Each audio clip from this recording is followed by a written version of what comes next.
If you're like me in your 40s and you've never been married and you've got people kind of pressuring you to meet someone, or they're telling you that you failed because you haven't met a partner, just listen to this story. So a few days ago, I was talking to someone, an acquaintance, not really a friend, but someone I kind of knew through a friend, and they've been with their partner for 30 years. Now, during this time, their partner has never worked. He's not disabled, he hasn't got anything wrong with him, he's just lazy and he's been on the dole half his life.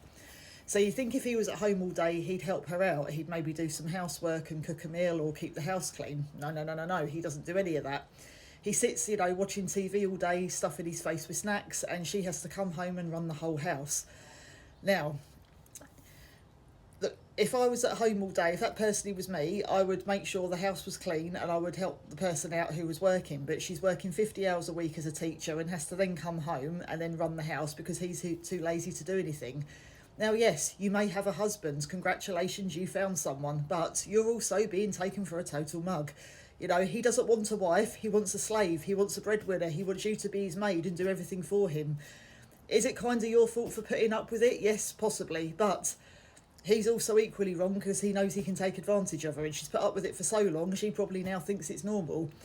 you know Now, don't get me wrong, there are couples out there who are happy, who are, do work as a team, support each other and love each other, and hats off to you. If you found someone like that and you're happy, then great. That's great. I'm glad you were lucky enough to do that. But there are a lot of people like this couple here who I know aren't happy. Okay, calling me, weird because I've not met anyone. Well, yeah, you're right, I haven't. But I'm also not being taken for a mug. I'm also not, having to spread my paycheck trying to support someone who's lazy. I'm not coming home to a filthy house and, having to clean up after a grown adult who should know better. So guys, it's always people that are in unhappy relationships that will keep nagging you to meet someone. I've noticed this as I've got older. So guys, if you are single, male or female, it doesn't matter, okay?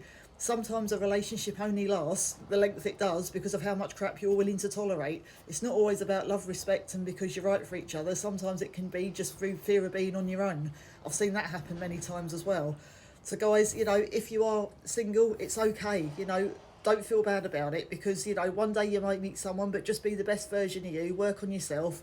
If you're self-sufficient and can live on your own without help from anyone else, then that's great. You should be proud of that. Don't let other people make you feel that you're weird, just because you won't tolerate crap. So guys, don't listen to people, okay, please, because this is a perfect example of how rushing and settling for the wrong person can totally screw up your life.